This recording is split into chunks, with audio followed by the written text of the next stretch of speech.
Guten Morgen, Brazilian! Estamos aqui de volta, eu sou Flávio Morgenstern e você não é. Este, para quem não sabe, é o podcast do Senso em Comum. Neste podcast nós estamos certos, se você discorda, você está errado.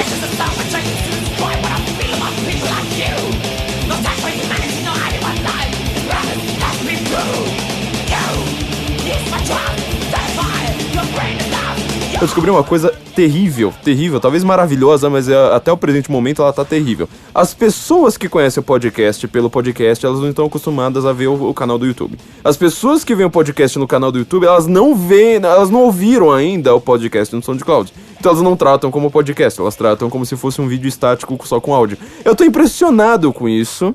Mas isso vai ser ótimo pro nosso departamento de marketing, que sou eu mesmo.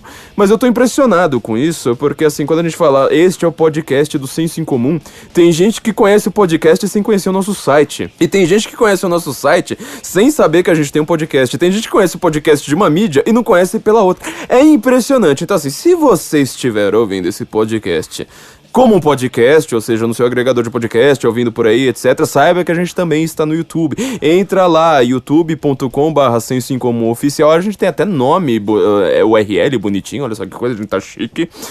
Não se esqueça de se inscrever, vai lá, ativa o sininho, aquela coisa que você costuma fazer com seus canais legais. E se você tá no YouTube, também saiba que a gente tem um agregador, você pode ouvir o podcast em áudio também, ouvir por aí. Eu tô impressionado porque a gente tá começando a colocar... Começando, né? A gente tá num processo bem burocrático de colocar todos os podcasts no YouTube também. Foram muito atrasados, os arquivos são gigantescos, não foi essa facilidade toda que a gente tinha aqui com áudio, né? Arquivinho de 200 mega, quando muito, assim, quando ficava gigantesco, a gente comprimia pra ter 60, assim, às vezes 80 em podcast de 2 horas, agora os arquivos são gigantescos. Então, gente, saiba que existem outras mídias e saiba que existe o Senso em Comum também. sensoemcomum.org é o site em que todos nós escrevemos, todos nós continuamos certos ali, sabe? Então tem essa noção. Gente, eu queria aqui... Eu tô de novo com um cara que eu acho que ele vai ser um dos grandes nomes da direita nos próximos anos, tá? Eu acho que você reclamou de mim quando eu falei isso, porque você falou que é muita responsabilidade, então é problema seu, óbvio. E eu tô aqui com um grande amigo meu. Aliás, um raro sobrevivente da Fefeleste que também tá aqui na direita. Evandro Pontes, cara, o grande Evandro Pontes tá aqui de novo com a gente, que a gente vai comentar um assunto que virou, de repente, assim, parece que o Brasil descobriu isso, né? A gente vai comentar aqui com o Evandro Pontes o justiciamento. Flávio Morgenstern, obrigado, é um prazer estar aqui no Senso em Comum. Já tá virando habituê agora. Já tô virando habituê, me considero, enfim, no time eu já dá pra me considerar aquele cara que leva água, sabe? já tô conseguindo levar água no time, enfim. Mas, pô, é um prazer estar aqui, obrigado. Vamos falar, justiçamento, enfim, são essas... Pior que eu já vi as duas grafias, eu tô bem confuso com isso, devia ter pesquisado isso, mas enfim, né, gramática normativa, nós estudamos linguística, a gente sabe que esse negócio aí às vezes fica um pouco meio relativo, né? Hoje a gente vai ter que falar bastante de linguística. Você vai me fazer perguntas, mas eu também vou te fazer perguntas. Linguística é a área do Flávio, a minha é só sátira e ofensas e etc. Eu fiquei linguística é excelente pra isso. Você é um filólogo, por sinal, né? Então... mas a área que eu me especializei lá é insultos. Arte do insulto. Sim. Violência, insulto, esse tipo de coisa. E agora o Flávio é o cara da linguística mesmo e para esse pod aqui a gente precisa muito falar de questões linguísticas. Sabe o que é pior? Eu nunca me formei em linguística. É simplesmente uma coisa que eu gostei muito, mas eu não fiz nenhuma matéria de linguística fora do básico, só que eu ficava lendo aquele negócio loucamente, porque linguística você não entende nada quando você pega um livro pra ler. Só que eu falei, bom, como eu entendi com os professores, então agora eu vou ler essa... Aí eu comecei a ler Banveniste, aquela turma toda lá. Muita gente acha que eu me formei em linguística. Já que a gente tá falando desses lixos aí, eu queria avisar aqui aos nossos ouvintes que a gente tá com uma parceria, só que essa parceria tem prazo, tá? É rapidíssima, tem prazo limitado, aqui com a empresa do nosso web designer, tá? O Gustavo. Vocês veem essas imagens do podcast, sabe? Todo mundo elogia bastante as imagens dos nossos episódios, que elas são bonitas pra caramba. O Gustavo Finger é quem faz isso, ele tem a agência Peer.ws, assim como a Panela, né? Pané.lá, ninguém aqui... Tudo tem 6 letras, o pané.lá. E Peer.ws é a agência dele. E ele tá com uma empresa bastante curiosa, uma startup chamada Trash In, ou seja, lixo dentro, né? Trash In. E ele tá buscando captação de recursos. Com cotas a partir de R$1.000, tá? Você pode fazer parte de uma empresa que ela tá substituindo o Estado na captação, processamento, distribuição de resíduos, esse tipo de coisa. Como a gente tá querendo privatizar um monte de coisa, privatizar o máximo que a gente conseguir, é uma empresa bastante interessante e de um cara confiável, tá? Eu também tô comprando cotas do cara. A empresa é bastante promissora, acho que ela vai dar retornos muito acima da média de mercado, porque eu já, na verdade eu traduzia, na época que eu traduzia documentos de escritórios, eu via que esse negócio de direito ambiental vai ser uma das áreas mais promissoras e lucrativas do Brasil, então eles estão fazendo esse tipo de trabalho. Então a partir de R$1.000 você consegue ter um investimento muito bom numa dessas cotas, nessa startup. As cotas limitadas, elas são também por tempo limitado, quer dizer, essa cota bonitinha que a gente tá fazendo. Então você entra lá em Trashin, tá? Lixo in, trashin.com.br/senso em comum. Você vai ter essa parceria específica aqui para os nossos ouvintes, né? O processo vai ser por CVM, tá? Plataforma Captable, e você pode conversar com os caras que são extremamente confiáveis, tá? É o cara que realmente faz aqui a produção visual do podcast, e você pode conversar, tirar dúvidas, ver como é que vai funcionar. É um investimento que eu realmente recomendo. Então, trashin.com.br/senso em comum. Bacana. É aquela startup, é uma startup que está dentro daquele ambiente da CVM? Sim, eles estão captando agora como... Eles já ganharam um prêmio, né? Acho que foi a segunda empresa mais promissora do Rio Grande do Sul. Ah, sensacional. A gente vai fazer bastante coisa com o Rio Grande do Sul daqui pra frente, tá? Um dos estados aqui que estão mais ajudando a gente, né? Junto com, por exemplo, a Paraíba lá do pessoal do Instituto Borborema.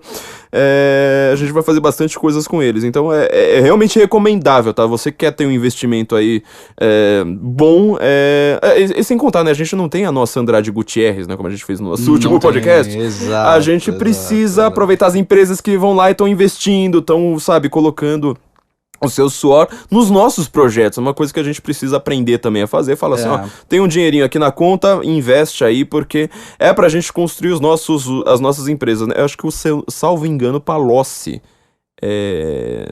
é médico sanitarista, ele tinha uma empresa, a Leão, né, a empresa dele, do irmão dele, que fazia isso, só que aí era o Estado, corrupção, etc. Então vamos começar a substituir essa turma, montar as nossas grandes empresas, né, acho que isso é uma coisa bem interessante. E sempre importante também dar uma olhadinha no site da CVM, ver se tá tudo ok, tá tudo reguladinho, bonitinho. Nesse caso parece que tá tudo ok, e a gente precisa realmente começar a mexer as startups aí, dentro dos nossos interesses mesmo. Pô, baita ideia, bacana, eu gostei. Pois é, então é uma oportunidade de ouro, ela só que é tempo limitado, tá, gente? Então corra aí, porque esses valores aí não vão estar disponíveis o tempo todo. Evandro, a gente vai falar de justiciamento de porque de repente todo mundo começou a falar disso. Começou, Nossa, as pessoas descobriu que isso aconteceu na história do Brasil. Pois é. De repente, assim, né? Eu queria, antes da gente começar, lembrar de uma notícia. Ela é de 2017, tá? De maio de 2017. A gente escreveu no censo, foi o Eduardo Pérez, o nosso amigo juiz, tá? Ele é juiz em Goiânia. Como você fala em juiz? É Sua Excelência, nem na terceira pessoa, né? Sua Excelência. Sua Excelência. Sua Excelência Eduardo Pérez, nosso grande amigo. Ele escreveu uma notícia que foi, assim, foi uma notícia muito interessante, tá? Só que assim, a gente escreve no censo, ninguém vai falar mais nada, o tempo corre, isso fica perdido nas brumas do tempo. Eu acho isso terrível em relação a essa notícia, porque pra mim ela deveria ser deveria ser igual o Bessias, sabe? Uma das notícias assim, mais impressionantes do Brasil. Assim como eu comentei no episódio com o Beni Barbosa sobre armas, aquele negócio que descobriu que estavam tentando fazer um atentado fake ao presidente e acertaram o nome da cidade, assim, falaram, vai ser na cidade tal, uma cidade que não tem nada no meio Foi exatamente ali que teve tiros na caravana do Lula, etc. Pra mim é outro caso, assim, que deveria ter sido investigado. Assim, coisa impressionante pra história do Brasil, só que aí vira só uma notícia, tu não esquece, tipo, da impressão que ela foi uma nota de rodapé. A notícia é a seguinte: no Senso em Comum, né? Nosso site, sensoincomum.org. No Senso em Comum é a Yolanda 2606 e o Poço das Ariranhas. O que ele tá dizendo aqui? Que a Mônica Moura, que é a mulher do marqueteiro João Moura, ela apresentou, quando ela tava fazendo a delação premiada dela... Do João Santana, não é? Exatamente, daquela turma lá toda. Ela apresentou impressão de tela de um e-mail que supostamente teria sido criado pela então presidente Dilma Rousseff. Yolanda. Lembrei. Esse simbolismo desse negócio aqui é muito tenso. A notícia dá a impressão que ela vai começar com nada, daqui a pouco você fala, caramba, meu, que país que a gente vive. Uma nota de rodapé, você vai contar a história aí? Vou. Então, tá bom, eu faço um comentário depois. Então, mas ela fazia esse e-mail igual terroristas comunicam, né? Pra você não mandar um e-mail e não ficar registrado, você vai lá dar senha pra outra pessoa, com quem você quer se comunicar. Mesma coisa que terrorista islâmica faz isso. Quem que se comunica assim? Al-Qaeda, Exato, Estado Islâmico. Estado Islâmico. Eles compartilham a senha, eles salvam a mensagem no rascunho. Não manda. O outro entra, lê a mensagem, apaga e escreve a dele. E responde em cima e aí vão trocando. Exato. Vão trocando assim. Então era assim, a Dilma Rousseff, que já foi terrorista, ela continuava com meios de terrorista quando era presidente. Aquela coisa assim, tipo, ela lutou, teve um sonho lá pra trás, que ela largou e virou democrática e não sei o que. Gente, essa notícia é bem tensa. E ela mostrou esses e-mails, tá? E o e-mail era... O que chamava atenção, sobretudo, era o e-mail que era yolanda2606@gmail.com. Tem um problema aqui. E a Mônica Moura mostrou a senha, mostrou que ela tinha senha. Salvo engano, até confirmaram que isso aí tinha sido usado por outra pessoa, talvez até pela presidente, e largaram lá pra trás. Inclusive, ela registrou os prints de tela, se eu não me engano, em cartório, fez cópia autenticada, enfim, foi uma coisa bem... Só que tem um problema, por que Yolanda? Aí na hora que você descobre o que é o seguinte, Yolanda é o nome da esposa do general Costa e Silva. Quer dizer, era uma referência clara à ditadura. Tipo aquela coisa, eu lutei contra a ditadura, não sei o que. É porque 2606, data de 26 de junho, 2606 de 1968, foi a data que o Mário Cosel Filho, tá? Foi morto no ataque da Vanguarda Popular Revolucionária no quartel-general do 2º Exército na cidade de São Paulo. Durante o governo de quem? Costa e Silva. Exato. Do Costa e Silva, tá? Que era o marido da Yolanda, segundo presidente do regime militar. O problema é o seguinte, né? O Cosel, ele era, na verdade, simplesmente um garoto de 18 anos, estava lá cumprindo seu serviço militar obrigatório. Houve explosão lá, um carro bateu na parede do quartel. Ele tinha largado as aulas, tinha largado um trabalho que ele tinha com o pai na Fiação Campo Belo. E foi lá correndo pra acudir. Falou assim, opa, peraí, teve uma batida de carro aqui na parede do quartel, vou lá ver o que era. Ele não sabia que era um carro não tripulado, tinha 20 quilos de dinamite ali. Seu corpo foi destroçado ali naquele momento. E a Dilma não tem confirmação de que ela tenha participado deste atentado, mas ela fazia parte da própria Vanguarda Popular Revolucionária. Exato. Então, quer dizer, dá aquela impressão assim, tipo, mas a Dilma não matou ninguém. A Dilma não matou ninguém. Mas peraí, por que ela usa um e-mail com o nome da esposa do presidente da época e com a data de quando mataram o cara? Você entendeu que, assim, só isso aqui, pra mim, já é motivo pra você ter investigado essa história até o último momento. Tá. Eu agradeço muito aqui, quero mandar um abraço aqui a Sua Excelência, agora pode falar Vossa Excelência, né? Tô na segunda pessoa. Vossa Excelência Eduardo Pérez, né? Meu grande amigo Edu Pérez, que ele escreveu esse artigo, porque assim, praticamente só ele escreveu, tá? Foi uma coisa assim, perdida nas brumas do tempo mesmo. E assim, essa história tem tudo a ver com o que a gente vai falar hoje. Tudo a ver. Evandro, o que são justiciamentos? Vamos primeiro explicar por que a gente tá falando disso aqui hoje. Exatamente. Foi aquela troca de elogios entre o presidente da Ordem e o presidente Bolsonaro, né? Em que o presidente da Ordem... Ordem dos Advogados do Brasil, né? Pra quem não lembra, o OAB. Advogados do Brasil, ele acusa o Sérgio Moro de ser líder de uma quadrilha. Isso, na escola que eu fiz, chama crime, porque você imputar alguém determinado crime... Isso, um comportamento criminoso, no caso. Um comportamento criminoso, você está cometendo crime de calúnia. Então, em resposta a um crime de calúnia cometido pelo presidente da Ordem, o presidente da República fala, olha, a gente, se você quiser aqui, você quer saber a verdade das coisas e etc, né?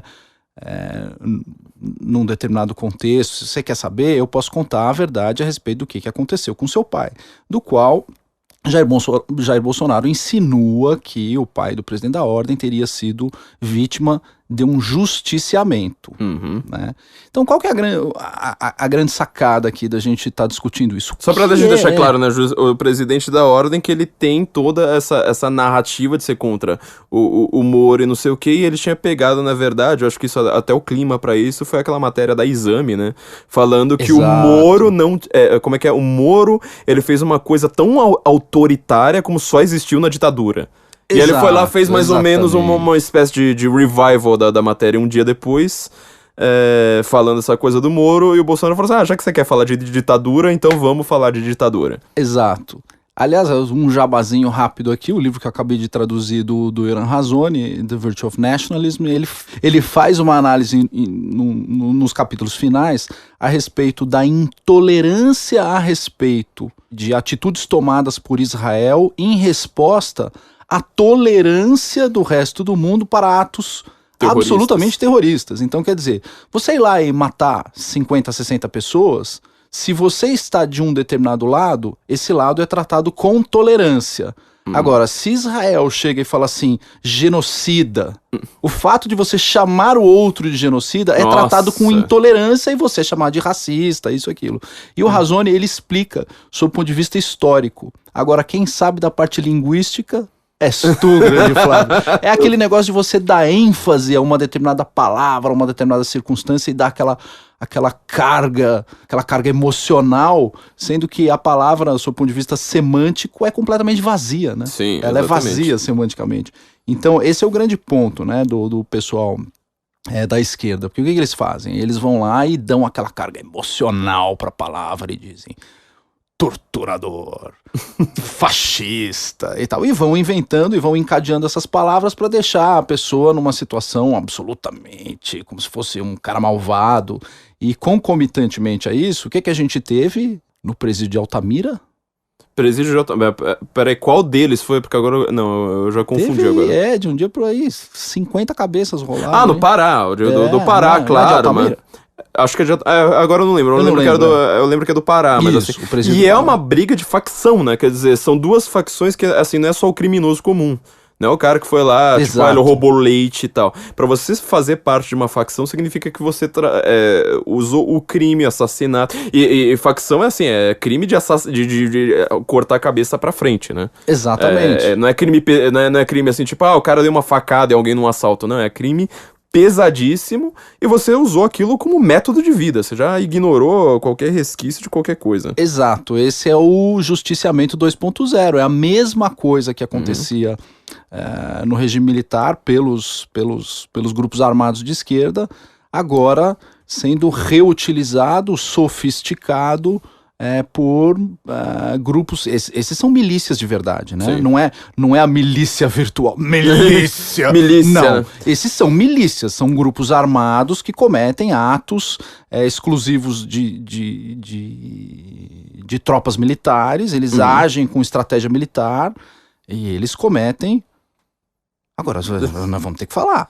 Quando você mata 10, 15, 20 em um determinado contexto, a partir daí é genocídio. É genocídio. Isso é um genocídio, sim, né? Acabou-se de cometer um genocídio lá no Pará, dentro de um presídio. E esses genocídios são assim também, tudo decapitação, né? Tipo, não mata com facada, é decapitar. Até dá umas 50 facadas, mas faz a coisa bem... Exato. É pesado. Então, o que é que isso... O que a gente tem hoje, né? A gente tem coisas de fato acontecendo, sim, enquanto o pessoal fica falando, né, de coisas lá de 64, 74 e etc, voltando no passado, enquanto as coisas estão de fato acontecendo. Os justiciamentos são uma verdade inquestionável hoje, não tem, eles estão acontecendo. Mas ninguém usa a palavra. Ninguém usa a palavra, ninguém toca no assunto. E aí fica sempre aquela coisa. E sabe qual é a coisa mais interessante disso aí? Essas 50, 60, sei lá quantas mortes que aconteceram, como aconteceu dentro de um prédio público no presídio, a conta vai pra quem? A conta estatística vai pra quem? Pro Bolsonaro, claro. Vai pro Bolsonaro, vai pro sistema, vai vai para uma, digamos assim, fragilidade do Estado e etc. Política de encarceramento, né? Exatamente. Vai ter que tirar a gente da cadeia, porque aí, estão matando na cadeia. exato, Melhor aí, matar fora da cadeia. Exatamente, exato. Agora, tenta recuar no tempo. A gente não tem como questionar, porque a própria esquerda já admite isso. Essa pilha de livros que eu trouxe aqui, tem um aqui, ó, de um cara chamado Marcelo Ridente, o Fantasma da Revolução Brasileira. Tem o livro do Luiz Mir, que o Olavo cita muito, né? A Revolução Impossível. Aqui, nesses dois livros, que são dois livros, enfim, o Luiz Mir não, mas o Marcelo Ridente é um cara bem alinhado à esquerda, né? Um trabalho histórico bem feito, razoável, é um trabalho sério, fez lá uma pesquisa histórica. Ele falou, cara, não tem como negar. A esquerda igualmente praticou crimes de tortura, crimes de homicídio em massa, 3, 4, 5, alinhava. Quer dizer, parece quem isso aí, né? A gente tem que lembrar que o grupo... Tinha um grupo, na verdade, sei lá, década de 2000, que eles falavam terrorismo nunca mais. Você lembra dessa turma aí? Lembro. E depois eles desapareceram, mas, tipo, dá a impressão que os caras estavam falando de alguma coisa assim abstrata. Não, isso é história do Brasil, quer dizer, você tinha terrorismo no Brasil. Que você nunca aprendeu na aula de história. Nunca, tipo, a minha aula de história, eu só tive professor que falava abertamente que era trotskista, e ele pulava, falava, não, aí veio aquela visão de que, assim, a ditadura aconteceu porque um belo dia, tipo, tava tudo bem, tudo democrático, os generais falaram, vamos tomar o poder? Vamos aí tomar o poder, dá a impressão que foi isso que aconteceu, né? E aí, você colocou duas coisas muito importantes aqui. A primeira é essa grande mentira de que nunca teve terrorismo no Brasil. Não é que nunca teve, tem até hoje. Nós temos terrorismo no Brasil. É óbvio que... o Brasil é um país sagrado, milagroso, maravilhoso. Não temos terrorismo aqui. Aonde? É óbvio que a gente tem ato terrorista. Tem ato terrorista de monte. Genocídio. Esses caras que enfiam gente dentro de pneu e taca fogo. Que é isso aí? A gente tem sim terrorismo, e o terrorismo ele é praticado por um determinado grupo, e aí o pessoal fica, não, o grande problema da ditadura é o Estado oprimindo o coitadinho e tal, e aí a gente vem com o senso das proporções, né? Qual é o número e qual é o cálculo dessas, digamos assim, dessas fatalidades cometidas por agentes de Estado versus as fatalidades cometidas por pessoas que não são agentes de Estado, mas são milícias verdadeiras. A gente tá falando de milícia verdadeira, milícia de morro e etc. Eu só vou fazer um parênteses rápido, porque você falou desse negócio de milícia, né, que o pessoal fala de milícia virtual. Coisa que eu mais detesto em isentão, é por isso que eu sei que todos eles vão ser petistas logo pra frente. Quer dizer, a diferença entre o isentão e o petista é que o isentão ainda não votou no PT, porque ele vai votar no PT, você pode ter certeza. E a semelhança entre o isentão e o petista é Mark Lilla. Mark Lilla vai unir os dois, exatamente. Vai fazer os dois dormirem na mesma cama. Você pode reparar que todos os, vamos dizer, aquela turma que finge que lê livros, tem uns que leem, mas alguns outros fingem que leem, quando eles querem apontar por que eles são isentões, eles vão lá e citam Mark Lilla, né? Virou assim o grande norte deles ali, né? Mas olha o termo que eles usam milícia para, tipo, gente falando no Twitter, gente dando RT um no outro. Imagina se a gente chamasse isentão, ao invés de chamar de Kombi, ao invés de chamar de isentão, que é tudo nome de piada, falar assim, vocês são traficantes, vocês são assassinos de alguma coisa, sabe? Você entendeu? Exato. Quer dizer, você usa uma palavra extremamente pesada de uma maneira completamente inconsequente e irresponsável. E depois vai lá e reclama, fala assim, mas me xingam por isso. Essas milícias. Fala assim, cara, você tá usando nome de gente que é genocida. Tá? Exato. Vamos chamar vocês de terroristas, então. Chamar isentão de terrorista pra ver o que acontece. Exato. Os terroristas ali da Kombi, sabe? Kombi cheio de explosivo. Pronto, aí vocês vão ver o que é. Então, assim, isentão, gente, trata igual lixo, tá? Manda trechinho lá fazer os... Cuidado. Isentão, gente, não trata mais igual... Tem que tratar igual petista pra baixo. É isso aí. Mas você até tava comentando do seu professor trotskista. Por que o professor trotskista não vai falar do terrorismo na esquerda? Tem um livro chamado Terrorismo e Comunismo. Quem escreveu essa porra desse livro? Terrorismo e Comunismo, eu não lembro disso. Trotsky! Verdade, claro! Trotsky escreve um livro em que ele fala, uma das bases... E, aliás, é um dos raros livros que ele concorda com Lenin, né? Que ele tá realmente puxando o saco do Lenin. Exato, é um livro em que ele tá, de certa forma, concordando integralmente com o Lenin. As pessoas tendem a achar que o Lenin, aquele cara da nova política econômica, é um vovozinho bonzinho. Aliás, Lenin era o quê? Nossa, de profissão. Ele era advogado. Advogado, exatamente. Ele era presidente da ordem lá no e ele passou em primeiro lugar no exatamente. Lenin mais novo ainda, né? Acho que ele tinha 16 anos quando fez... 16? Não. Acho que 16 anos ele entrou na faculdade. Prestou o concurso super jovem e passou em primeiro lugar. Ele era líder dos sindicatos dos advogados, ou seja, presidente da ordem. Ele era presidente da ordem. Nossa, eu não tinha reparado nisso. Lenin era presidente da ordem. Presidente da ordem dos advogados da Rússia. Olha, tudo é uma coincidência, é tudo coincidência. Claro que é coincidência, gente. E Trotsky, alinhado com Lenin, escreveu aquele livro chamado Terrorismo e Comunismo, em que ele fala que dos métodos mais eficazes para a luta armada é a prática de atos terroristas. E é uma cartilha, um manual, ele dá dicas de como praticar esses atos terroristas. Sim. O Lenin, aliás, chamava terrorismo de propaganda armada, né? Exatamente. Eu falo, o Lenin foi o melhor marqueteiro da história do universo. Sensacional. Um cara que faz um jornal chamado Iskra, Partido Bolchevique, né? Partido Maiorista. Porra, meu. Você ganha todas depois dessa, cara. Enfim. E aí, o que acontece? Essa ideia de você utilizar o terrorismo e dar outros nomes para práticas terroristas, e aí a gente vê assim... Quem é que pratica atos de terrorismo, né? Cesare Battisti. O terrorismo e comunismo, ele é reciclado aqui no Brasil naquela porcaria daquele manual do Carlos Marighella. É exatamente o terrorismo e comunismo reciclado com um tapinha, adaptado. A gente pode ouvir aqui, eu vou até colocar o áudio aqui, do Bolsonaro, quando ele ainda estava, sei lá, acho que nem queria ser candidato, o filho da Miriam Leitão.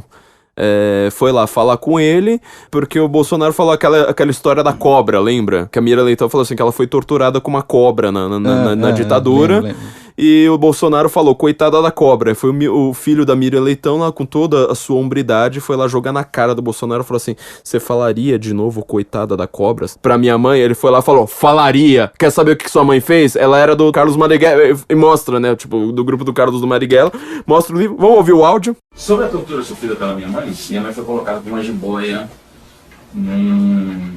numa sala do Exército Brasileiro, e o senhor disse a seguinte frase, coitada da cobra. Sim, falei. O senhor reitera isso? Reitero. Ela estava andando com quem? Qual o nome do elemento do PCdoB que estava com ela? Com quem ela andava? Você conhece o mini manual de guerrilha do Carlos Marighella? Diz aqui, executem os generais, matem os policiais, para que promovam ações que levem o terror, pânico junto à sociedade. Esse é o líder Dilma Rousseff e líder, me desculpe, de pessoas como a tua mãe. Me desculpe. Então, a gente vê como é que é a coisa na época da ditadura, né? Tipo, quer dizer, você tem o terror... Quer dizer, entre eles falam assim, nós somos terroristas, nós vamos praticar atos de terrorismo, e entre pra falar pras outras pessoas, aí vira, tipo, a luta armada, tipo, um negócio de ideais e tal, né?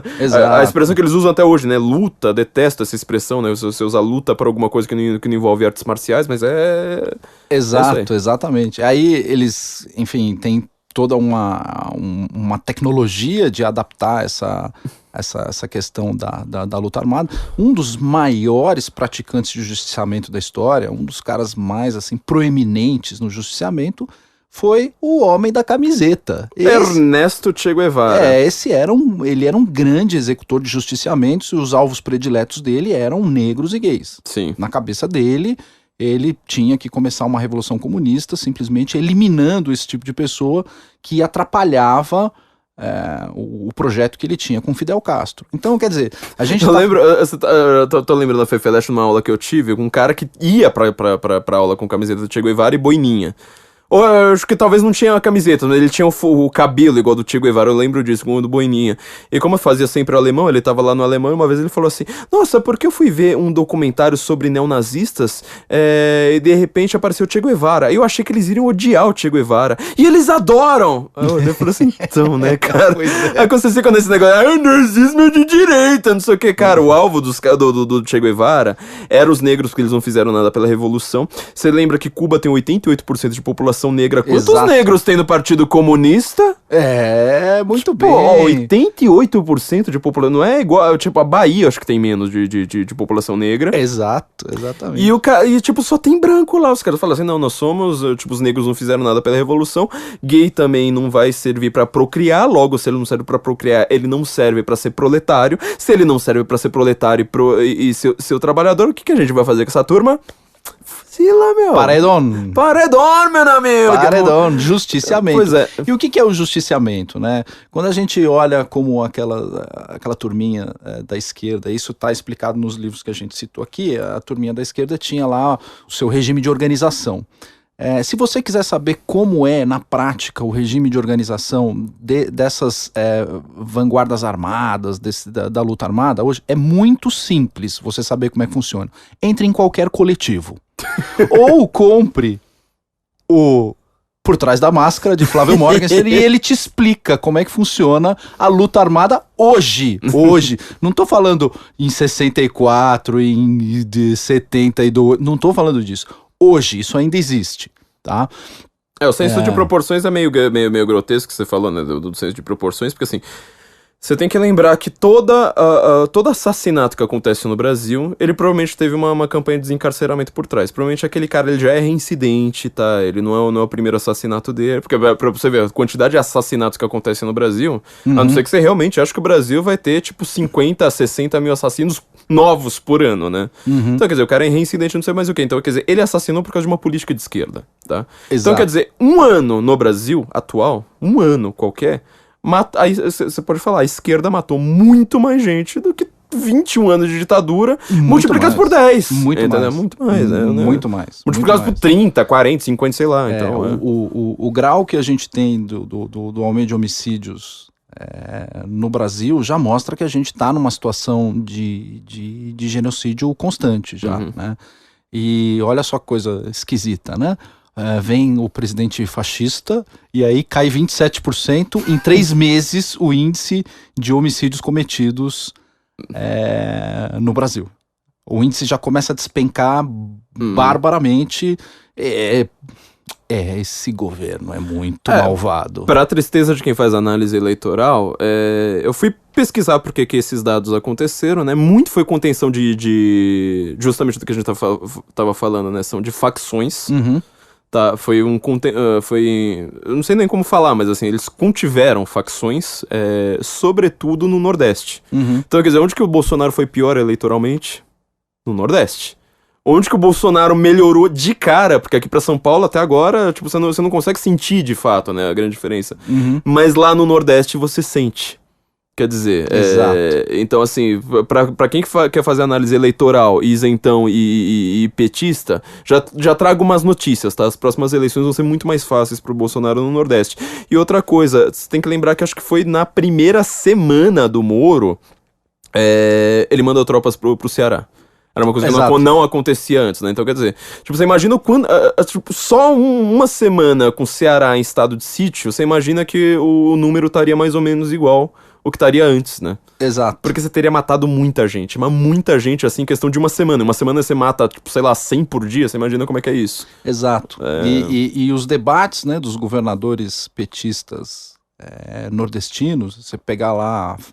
Não é Fátima Bernardes, enfim, eu confundo. Fátima Bezerra, eu Fátima Bezerra, isso tudo. É golpe. Tá quietinha, não falou nada, desapareceu, sumiu, né? O único que tem falado de vez em quando é o Flávio Dino, e assim, as trocas são sempre fascista, conservador horroroso, racista e etc. Mas eles não lidam com dados.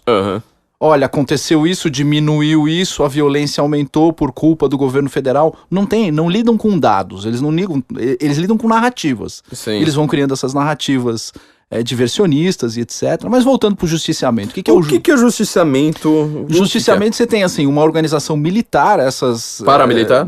Paramilitar, exatamente, com uma disciplina militar, né? É uma organização paramilitar com uma disciplina militar, com hierarquia, com ordem, com codinome, com número e etc. Eles operam dessa forma, eles têm tarefas para cumprir, têm determinadas missões para ser cumpridas e etc. Se alguém dentro do movimento começa a fraquejar, essa pessoa já começa a ser vista como uma traidora e precisa ser expelida. Mas não é um negócio simples, né? Você simplesmente fala assim, de repente essa pessoa não se adaptou e eu vou demiti-la, como se fosse uma empresa, eu vou demiti-la e ela pode mandar currículo para uma outra empresa. Não é assim.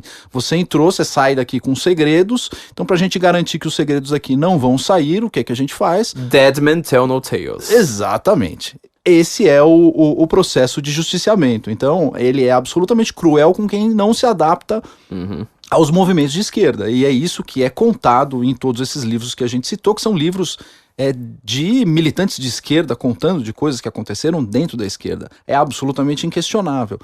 E aquilo que eu te falei, né? As mortes lá do presídio do Pará, a conta vai pro Estado. Assim como, e eu tô aqui com esse outro livrinho aqui, que é o Brasil Nunca Mais, do Dom Paulo Evaristo Arnes, em que eles fazem o cálculo de pessoas mortas e desaparecidas e etc.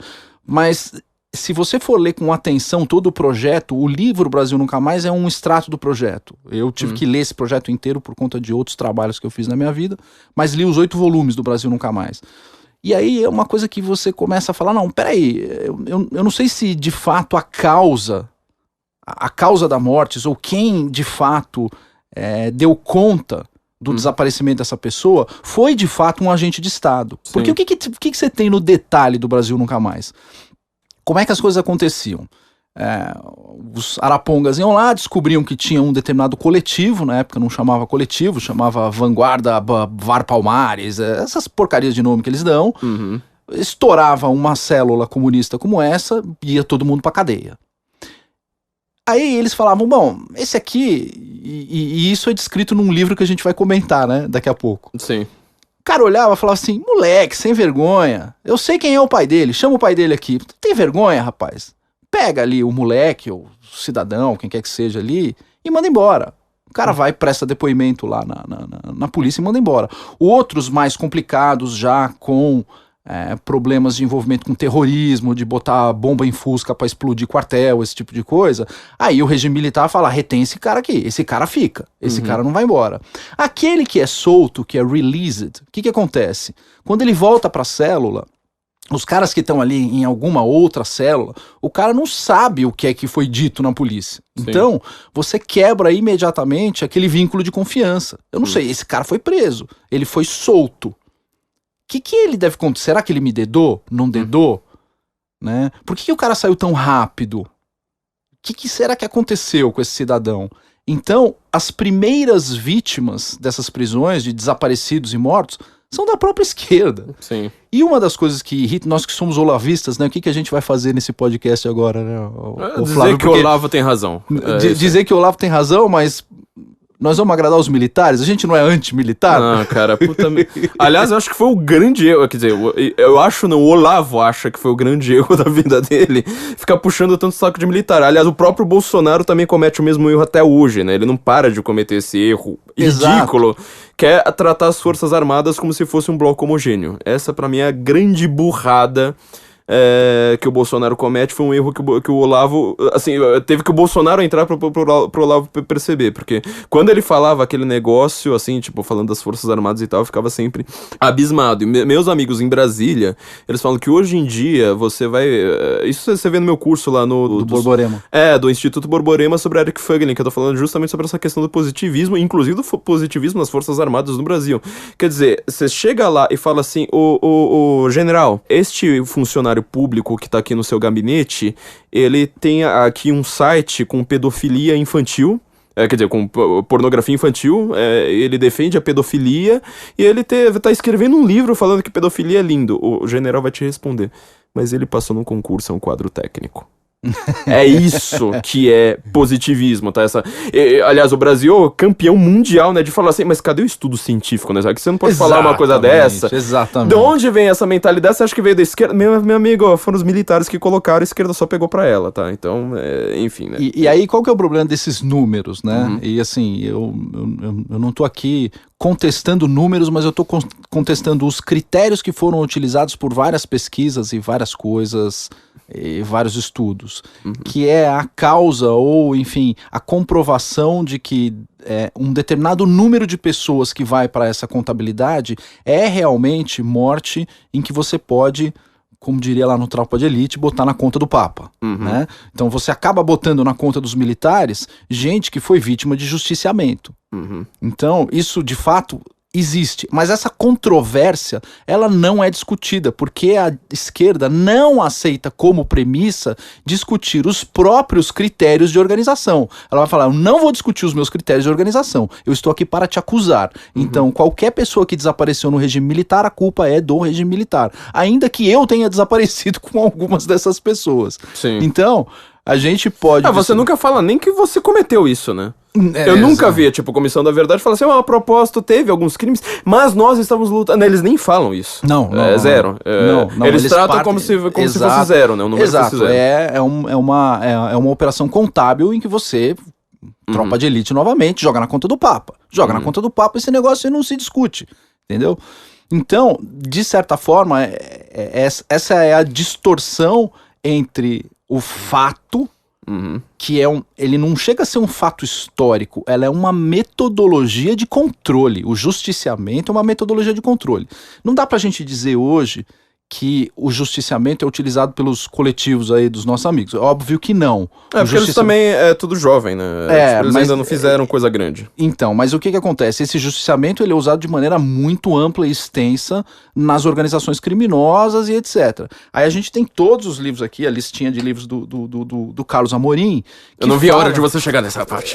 Do Carlos Amorim, que a gente fala da transferência da metodologia da esquerda, do trotskismo, esse negócio de comunismo, terrorismo e etc., como você usa o terrorismo como forma de controle. De certa forma, os partidos, esses caras oficiais, acabam abrindo mão disso, isso vai, digamos assim, para organizações civis, e aí a gente tem lá a FARC, os PCCs da vida, Comando Vermelho, etc., usando esse tipo de metodologia. Em relação aos coletivos, como é que isso funciona? Eu acho que eu li isso num certo livro chamado Por Trás da Máscara. Não é o assassinato real, eles usam assassinato de reputação. Então a pessoa que acaba não se adaptando com o coletivo e fala, cara, isso aqui não é pra mim, vou seguir minha vida e etc., o gesto é esse aqui, posso fazer o gesto? O ouvinte tem que imaginar, fecha uma mão, abre a outra e junta as duas, ó. É assassinato de reputação uma atrás da outra, essa pessoa não se coloca mais e os coletivos vão ficar em cima dessas pessoas que se desarraigaram, né, do movimento e vão assassinar essa reputação, assassinar a reputação da pessoa até onde puder. O assassinato de reputação tá mais frequente no Brasil hoje, pelo menos no público, em relação ao Lava Jato, quer dizer, você lembra o tweet do Lula quando prenderam o Palocci, quando estavam pra prender o Palocci, não tenho medo, porque o Palocci é um grande companheiro, não sei mais o que. Assim que teve delação do Palocci, que eu acho que o Palocci deve ser o cara que a direita mais deve ficar em cima dele, fala, exatamente. Redime esse cara, esse cara vai abrir a boca, falar tudo do PT e falar, eu tava lá, meu amigo. Os únicos caras, porque eu conheço, tá? Posso estar cometendo uma injustiça aqui, mas os únicos caras da direita que foram espertos o suficiente pra querer uma entrevista com o Palocci foram os nossos amigos do Terça Livre. E não conseguiram, né? A lei impediu, mas assim, a direita tem que ficar em cima do Palocci e falar assim, ó, conta tudo, vamos publica livro aí, ó, escreve um livro aí, vamos publicar, conta tudo. A grande imprensa quer entrevistar o Lula. Pergunta se a grande imprensa quer ir lá na cadeia entrevistar o Palocci. Exatamente, eu quero, o Palocci, eu faria um Guten Morgen aqui com o Palocci. Quem é que quer entrevistar o Eduardo Cunha? Pois é, ninguém quer. Palocci já furou a fila de mim no Instituto Millennium, mas tudo bem, eu entrevisto o Palocci. Mas enfim, o que acontece? Aí você vê o tweet logo depois. O Palocci não é confiável, porque o Palocci isso aqui é a mesma ideia, né? É um justiciamento, vamos dizer, mais abstrato, né? Pra não usar aquele negócio de isentão, né? De usar a mesma palavra.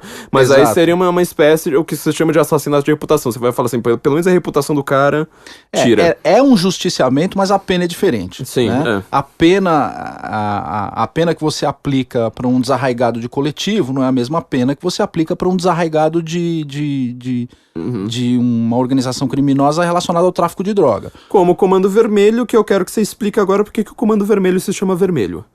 Será que tem que explicar? Tá bom, desculpa.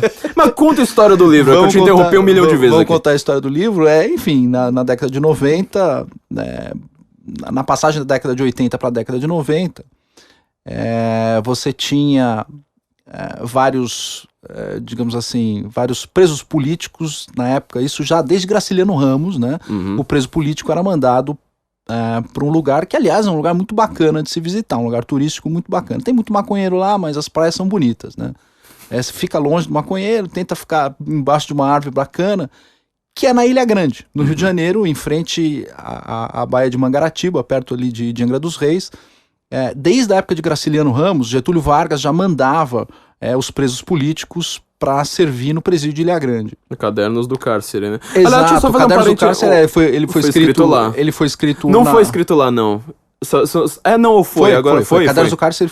Não é Memórias do Cárcere. Memórias do Cárcere. Cadernos do Cárcere é o outro comunista lá. É o Gramsci. É o Gramsci, exatamente. Pois é. Ali, na Ilha Grande, você tem a parte de frente pro continente e a parte de mar aberto, né? Uhum. Então, até a década de 50, mais ou menos, a cadeia ficava na Vila do Abraão, ali um pouquinho à esquerda da Vila do Abraão, olhando de frente pro continente.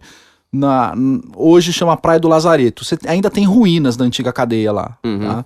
O Graciliano Ramos ficou preso ali. Depois de um determinado período, aquilo começou a ficar muito pequeno para guardar todo mundo, e eles transferiram o pessoal para a Praia de Dois Rios, que é do outro lado da ilha, no mar aberto. Tá?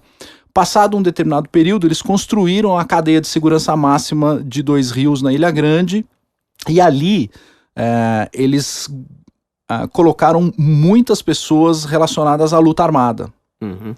Essas pessoas relacionadas à luta armada começaram com aquilo que o Olavo falou em relação a uma modificação do marxismo por conta de leituras decorrentes da Escola de Frankfurt, do qual um dos maiores propagadores disso aqui no Brasil, quem é? Depende peraí, de qual época você está falando? Um dos maiores propagadores atuais dessa política de você transferir... sim, um tal de Fernando Andrade. Exato, de você transferir a militância. Você transferir a militância do operariado, que na verdade é o blue collar, e hoje o blue collar, o operariado, vota no Trump, vota no Bolsonaro. Sim. O operário, hoje, o operário blue collar, vota no Trump, ele é trumpista. Ele não tá nem aí. O meu bairro, que é de bairro... É literalmente um bairro operário, né? Porque aqui em São Paulo tinha muito disso, né? No resto do Brasil talvez não entenda também. Mas a periferia trabalhava nas grandes fábricas, né? Dos Matarazzo, não sei mais o quê. E você constrói todo o bairro, praticamente trabalha na mesma fábrica, ou em fábricas vizinhas. Então meu bairro era um desses bairros, quer dizer, extremamente afastado, mas tinha a fábrica Vedacity ali, por exemplo. E você é do... Meu Deus, esqueci o nome dele. Baumgarten lá.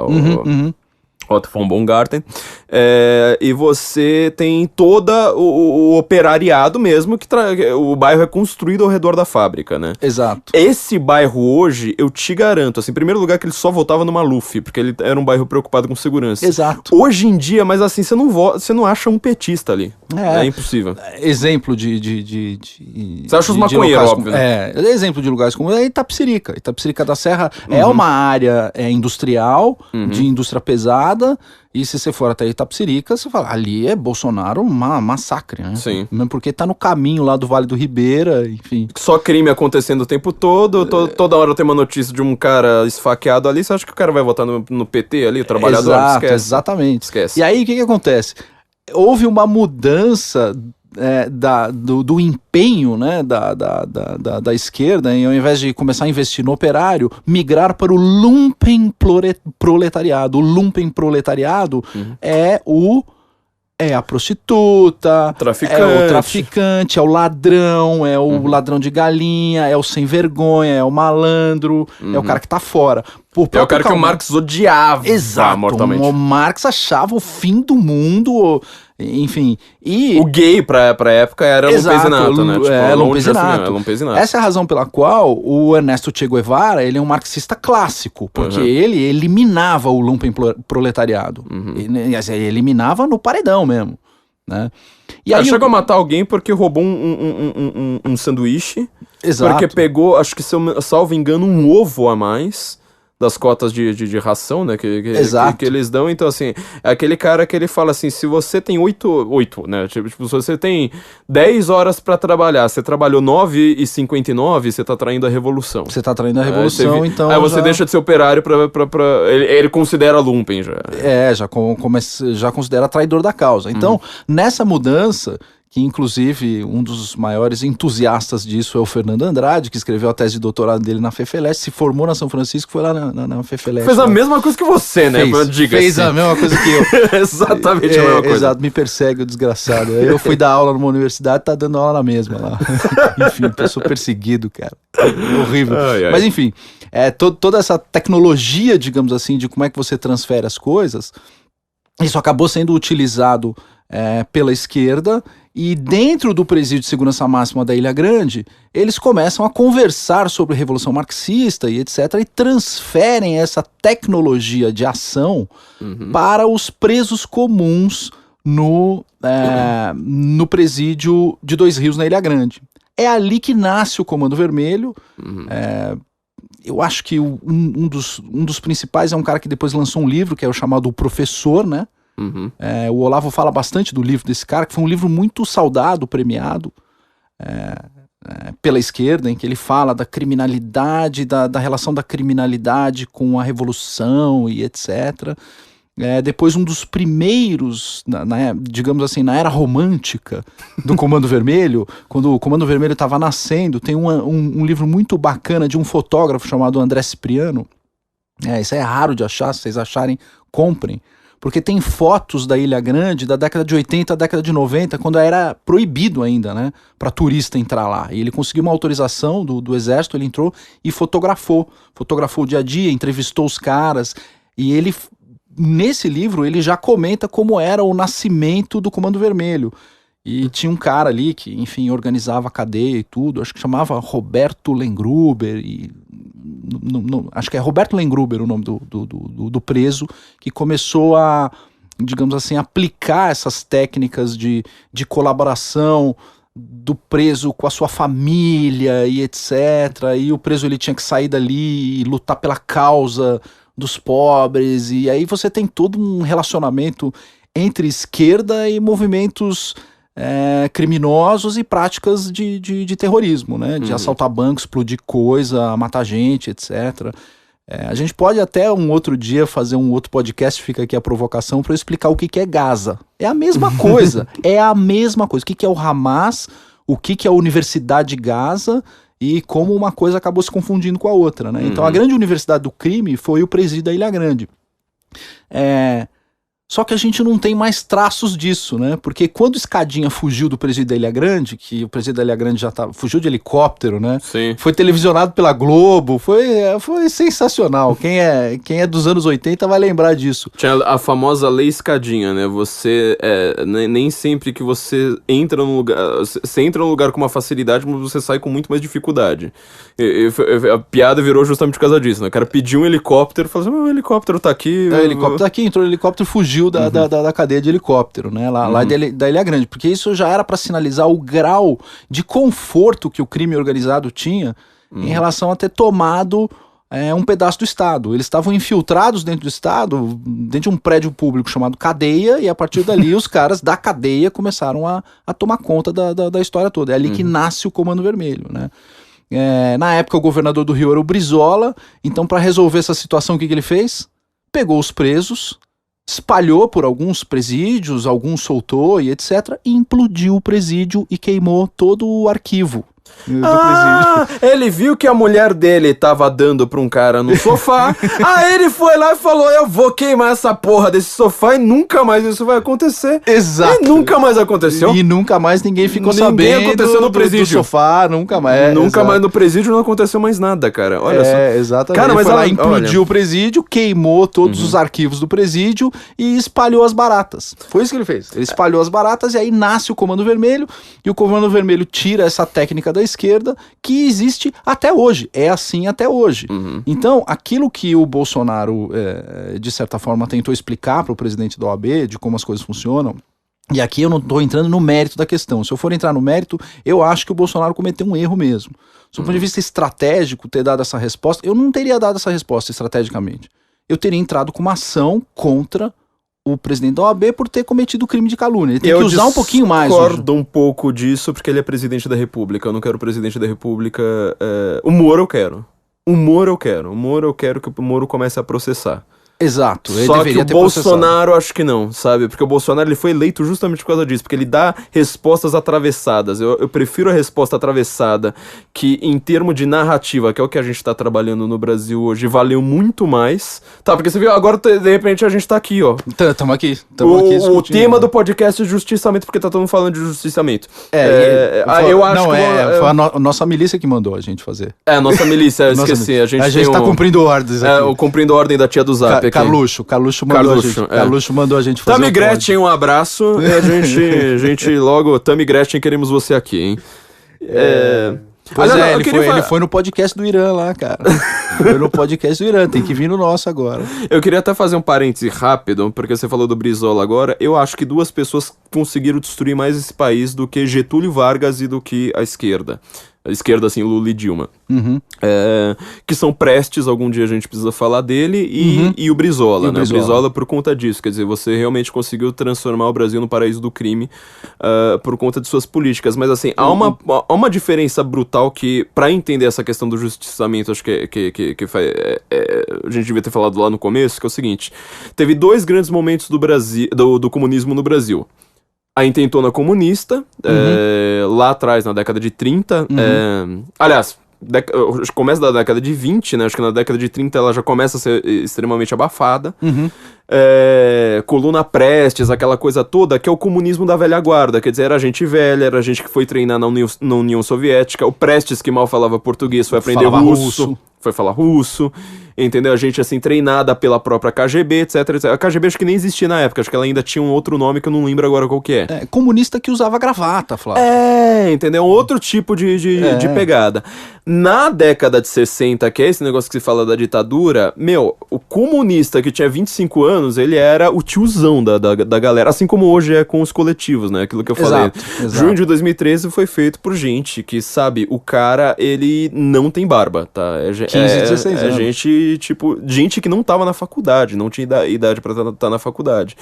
E a luta armada na ditadura foi assim, ela foi muito fraca em matéria de substância intelectual, etc. Então, assim, era uma galerinha, o cara ia preso até... Eu queria mandar um abraço aqui pro meu amigo Domênico, lá de Curitiba. Faz muitos anos que eu não tenho notícia dele. Eu quero...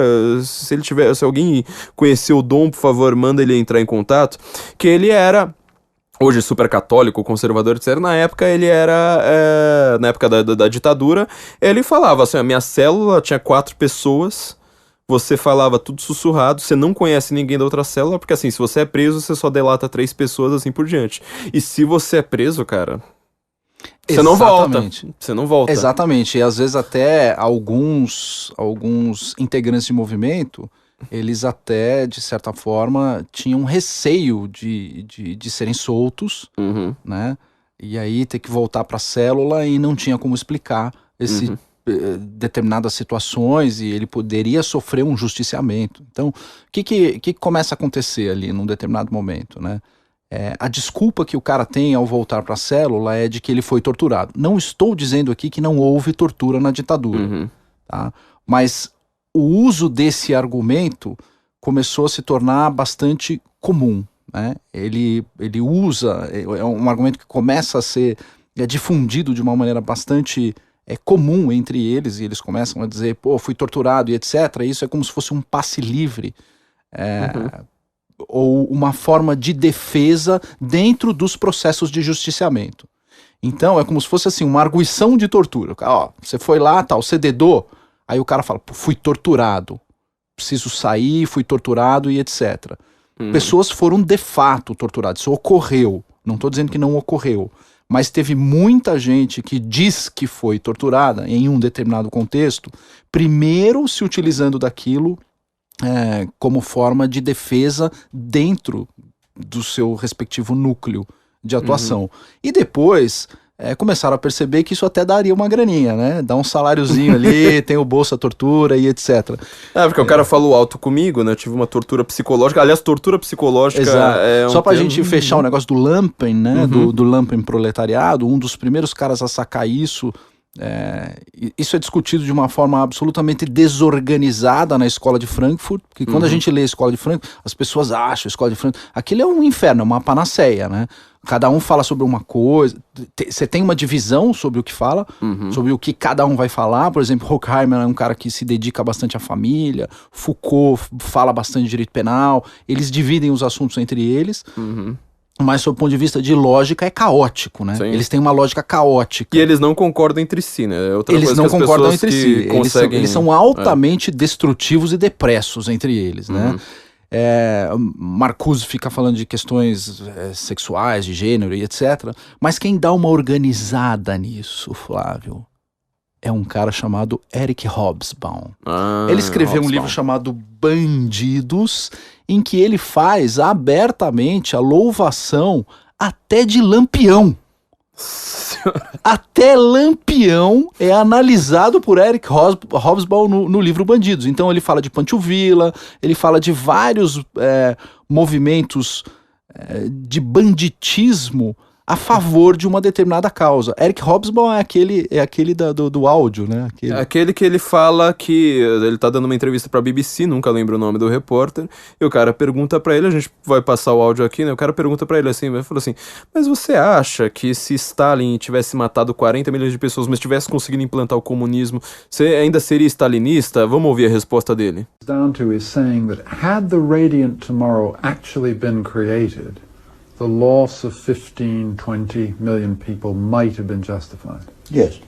Quer dizer, o cara dá uma resposta de 3 letras, né? Yes.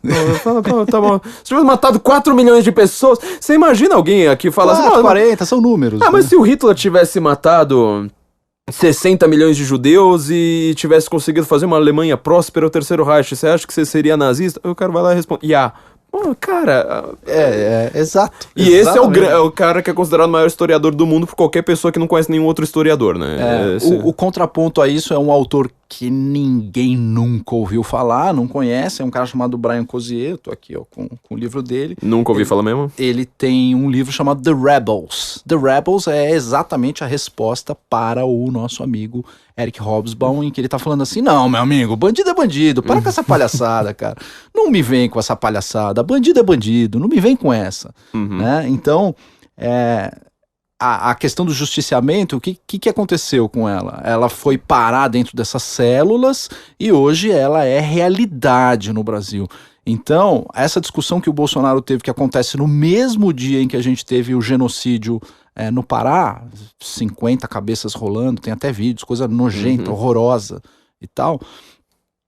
Isso sim, terrorismo é parte da nossa realidade, sem sombra de dúvida. E a gente não pode escolher, não pode esconder isso aí. Você tá falando aqui do Justiciamentos, eu tô aqui com um livro de um cara. Andar com esse livro na Vila Madalena, ainda mais um livro desse tamanho, foi... O cara tem que ter coragem. Foi tenso. Não, eu tive que bater palma quando você entrou na panela com esse livro. Eu entrei na panela com um livro de um cara chamado Carlos Alberto Brilhante Ustra, chamado A Verdade Sufocada. Ele tem um capítulo logo no começo sobre justiçamento. A Verdade Sufocada que eu tô lendo, a história que a esquerda não quer, a história que a esquerda não quer que o Brasil conheça. É engraçado que o subtítulo desse livro é a coisa mais absurdamente certa que eu já vi, porque é realmente assim, tipo, a esquerda não quer. Deixa eu só fazer um parêntese rápido aqui antes, porque assim, a gente tá falando aqui comparando com o nazismo, né, essa comparação, né, do Hobsbawm. Aliás, o Hobsbawm, pra quem não sabe, foi talvez o maior autor a fazer uma separação, né? Ele fala a era dos extremos. O Hobsbawm tem livros bons, eu não nego, mas na hora que ele entra no século XX tá tudo errado, assim, mas ele não acertou nada. A única coisa que eu acho interessante que ele fala é que ele fala, eu curto o século XX, que ele fala, começou em 1914, na Primeira Guerra Mundial, da qual nós logo falaremos, e terminou em 1989, né, com a queda do Muro de Berlim. Do Muro de Berlim. São dois, realmente, isso aí é uma análise muito boa pra você entender o século XX, falar assim, ele foi rápido, curto, etc. Só que ele que foi lá e falou assim, não, existe extremos da extrema direita, da extrema esquerda. É uma burrice sem tamanho. Quem ouviu meus podcasts, sabe, fala assim, meu, você consegue refutar isso em 2 segundos estudando a história do fascismo. E a gente tá falando aqui do PCB, né, do comunismo. Começou com o PCB, depois é que vai ter um racha e vira o PCB, que hoje é minúsculo. E o grande vai virar o PCdoB, da Manuela Dávila, aquela lá do Glenn Greenwald, Manuela logo assim no xadrez, né, a gente sabe disso.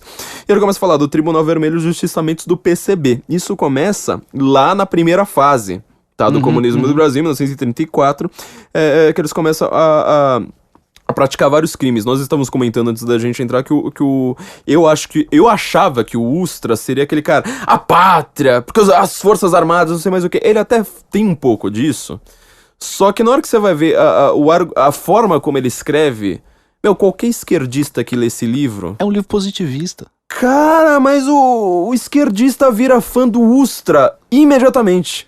E eu fiquei impressionado porque É um livro positivista, ele não tem absolutamente nada, assim, ele lida com dados, com números, com coisas, ele dá a versão dele, enfim. Só, é impressionante, assim, porque você fala, não, vai ser aquele livro ufanista, chauvinista, machista até, talvez, Sabe né? o que ele faz? Ele faz exatamente o que a gente espera que os jornalistas fizessem.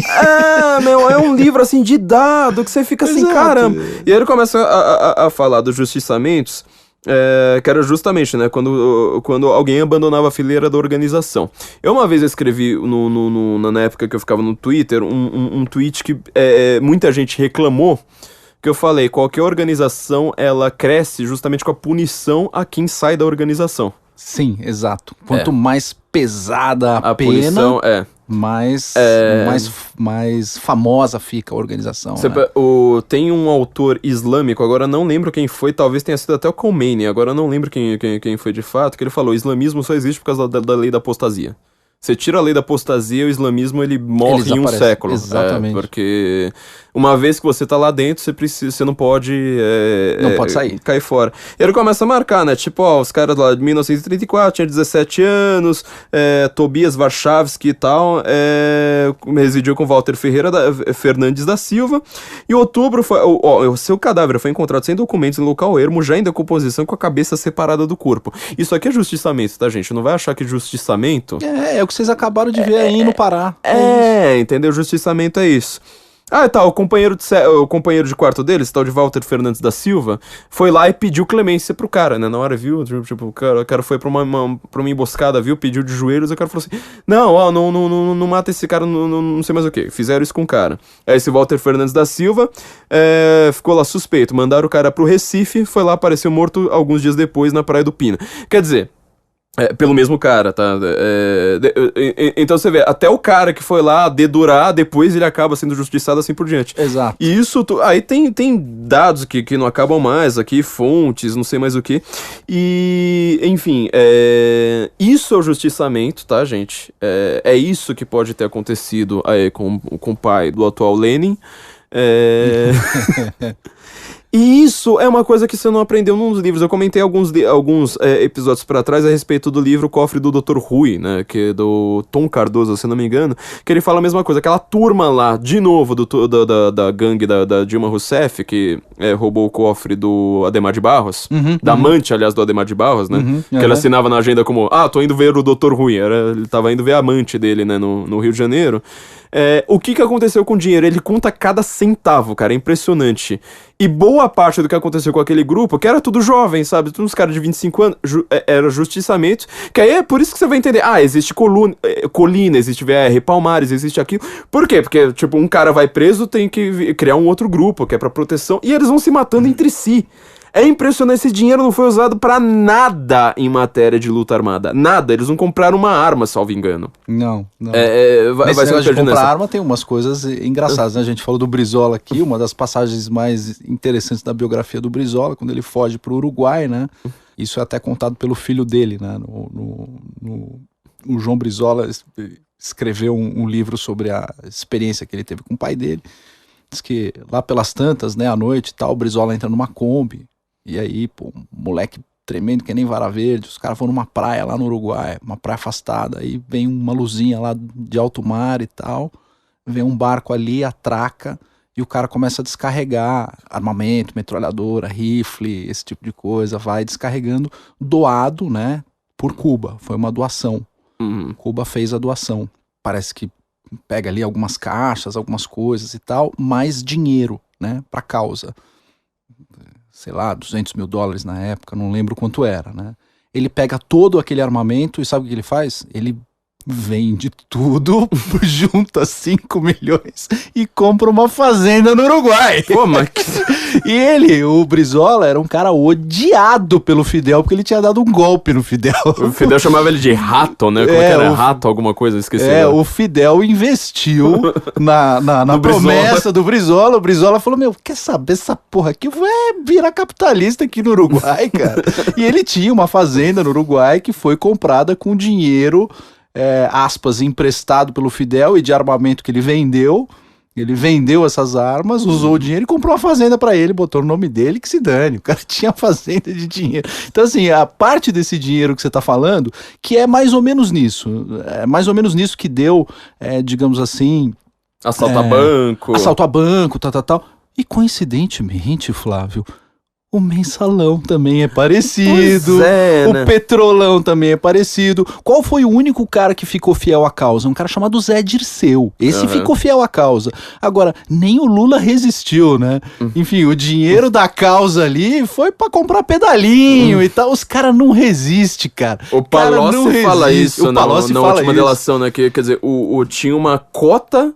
Da corrupção para o partido, e o Lula não é que ele roubou para si, ele roubou da cota do partido. Quer dizer, ele roubou o dinheiro roubado, cara. Isso é comum. O Brizola fez isso, vários caras assim. A esquerda brasileira tem muito disso, que é isso que você tá contando, né? Também. Em 64, não é em 64, isso é hoje, meus amigos. Hoje, eles, enfim, eles sacaneiam uns os outros, roubam entre eles. Porque existe toda uma crença, não, a esquerda vai voltar porque eles são unidos. Não liga nada, nada. Eu tenho zero medo, sabe? Eles sacaneiam uns os outros. Roubam dinheiro um do outro. Enfim, a esquerda brasileira é sensacional, cara. Bom, isso também explica então pra gente encerrar, por que a esquerda tem esse formato no Brasil. Quer dizer, você antes tinha o Partido Comunista, o PCB, né, esse que fazia os justiçamentos. Aliás, pra quem não conhece a história, gente, só pra gente concluir, pegaram todos esses caras que faziam justiçamentos, colocaram eles na cadeia e tiraram o partido da atividade, né? Não, eu tô brincando, eles estão aí disputando isso até hoje. E falando que estão com medo do autoritarismo e não sei o que, é isso a história. Não, estão com medo do autoritarismo, mas semana passada eles estavam aonde?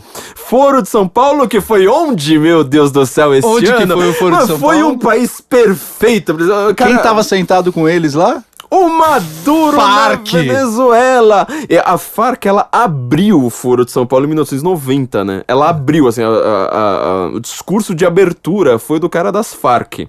Exato. A gente fala que esses caras têm ligação com narcotraficante, com terrorismo, com sequestro, não sei mais o que. Vamos falar assim, nossa, mas que visão ultrapassada que você tem do PT, né? A Gleisi Hoffmann, no último Foro de São Paulo, que foi de 2017, salvo engano, ela cantou Internacional Comunista, né? Ela foi lá, fez um praise, como é que fala isso? A IS, né? Internacional Socialista.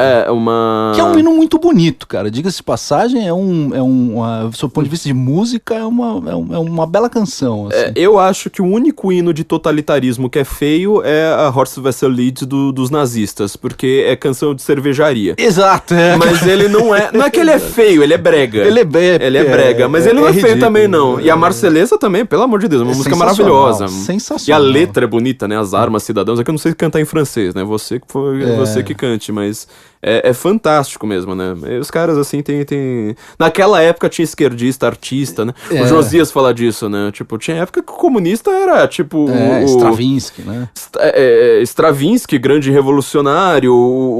Não, ia falar do cara que foi preso, que a gente acabou de falar, preso lá pelo Getúlio. Meu Deus do céu. Graciliano Ramos. Porra, né? melhor literatura brasileira do século XX, da talvez turma do Teófilo, Sergei Eisenstein, um dos maiores cineastas da história. Pô. Filmes do Serguei Eisenstein são coisas excepcionais. Eu tentei ver Espelho, não entendi nada, e o Josias o falou que Espelho- não é pra eu entender, Não, o então. Espelho é do Andrei Tarkovsky. Ah, do Tarkovsky, desculpa. Do Andrei Tarkovsky, que também ele é um cara meio complicado. O Serguei Eisenstein é o Coraçado Potemkin. Ah, o Coraçado Potemkin. Outubro, que, porra, são uns puta filmes. O Outubro eu vi não sei quantas vezes, porque ele usa, inclusive, imagens das praças, né? Exato. E como era recente, acho que ele fez menos de 10 anos depois, ou 10 anos, sei lá, no máximo. 10 anos Tinha depois. algumas pessoas que elas falaram, não, mas eu estava lá no dia, tô sendo filmado aqui fazendo a... Exato, tem fazendo. o próprio Lenin aparece em Outubro, em Lenin, algumas cenas, é. o Kerensky aparece em algumas cenas. e tal. O Turncoat, né? O Vira-Casaca. Exato, exatamente. Sensacional aquele filme. Mas antes da gente fechar, sabe o que a gente precisava falar? Eu precisava contar aqui algumas histórias do Ustra, né? Porque o Ustra sim, ficou, Ustra. cara, o Ustra ficou numa determinada situação lá depois que o Bolsonaro deu aquela declaração no impeachment da Dilma. Essa pra né? mim foi infeliz, mas enfim. Essa foi completamente Foi imbecil. não deveria ter feito essa colocação. Ainda mais né? terror de Dilma Rousseff. Meu cara nunca perseguiu a Dilma, não tinha nada a ver com a Dilma. Você não usou tinha- uma frase ali ridícula. Simplesmente e a ridícula. palavra terror foi absolutamente mal empregada, né? Mas a questão do Ustra depois, que escreveu esse livro que eu recomendo a leitura, que é A Verdade Sufocada, que é uma resposta ao Brasil Nunca Mais. Qual que é o lance do Ustra, né? O Bolsonaro elogiou torturador. Aqui a gente tem duas coisas para falar. Primeiro, o que é tortura de verdade, o que é de fato tortura, e o que é de fato, quem foi de fato o Coronel Ustra, né? O Coronel Ustra, ele foi destacado na época como militar. Eu nem sei se ele era coronel na época ou era major, tenente, não sei o que ele era. Para vir para São Paulo, ele trabalhou aqui, se eu não me engano, na Operação Bandeirantes aqui em São Paulo. Nessa época ele já tinha sido alçado ao cargo de coronel e ele era o comandante do quartel. Então, quer dizer, sendo o comandante do quartel, ele como comandante de uma determinada operação, como nós, né, Flávio? A gente é chefe, a gente é capitalista, a gente não bota a mão na massa. O militar é a mesma coisa, ele não vai botar a mão na massa. O coronel, ele tem vários caras subordinados a ele, com missões e dentro da tropa, gente para fazer as coisas que deveriam ser feitas, né? Então, o que se diz é que boa parte dos problemas que ocorreram na Operação Bandeirantes, né, e que não vamos negar aqui que houve tortura lá, tá? De fato, problemas ocorreram, houve tortura. O Bolsonaro chama excesso de força, né? Em alguns casos é tortura mesmo. E aí o que de fato ocorreu? Sendo ele o chefe daquele destacamento militar, ainda que ele não tivesse presente no local, eles queriam responsabilizá-lo de maneira objetiva, indiretamente.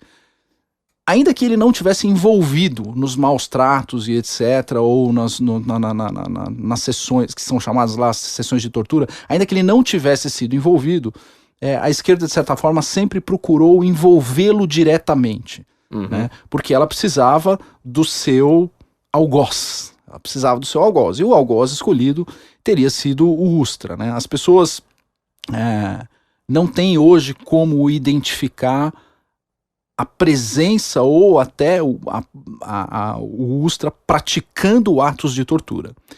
Então, como é que ele virou torturador? Essas são as coisas os mistérios da vida, né? Esse processo é sensacional. Vamos falar desse processo que é uma coisa sensacional, né? Muito tempo depois, já passada a lei da anistia, a gente não tinha como ficar questionando a questão criminal ali, porque a lei da anistia simplesmente eliminou essas questões, e no caso específico do Ustra, a questão da prova era absolutamente impossível, né? Por que a prova era impossível? Boa parte do que aconteceu no regime militar também, o pessoal fala que tinha laudos fake, etc., laudos médicos forjados, isso, aquilo, e pessoas que foram envolvidas em sessão de tortura passaram a ser o melhor método de prova. Então, é o depoimento das pessoas que participaram dessas sessões de tortura. Então, a pessoa ia lá e descrevia exatamente o que tinha acontecido com ela. Olha, esse cara fez isso, assim, assim, assim, assim, assim, assim. Então, o que é que você tem como prova no processo?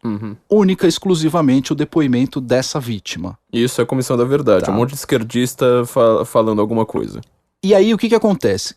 Contra o Ustra, existe toda uma história que é o comecinho do Verdade Sufocada, em que ele conta a história daquela jornalista que o aborda e aí começa a chamá-lo de torturador e inventa uma história em cima dele. Ele fala, cara, eu não lembro, eu não sei se você foi preso, eu acho que você não foi, eu te soltei, etc. Aí começa aquela discussão, se foi ou se não foi, se realmente ela foi presa, se ela foi torturada, se não foi.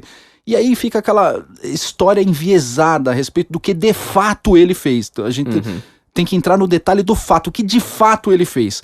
Data, local, horário, aconteceu isso, ele entrou, fez isso, durou tanto tempo, ele fez assim.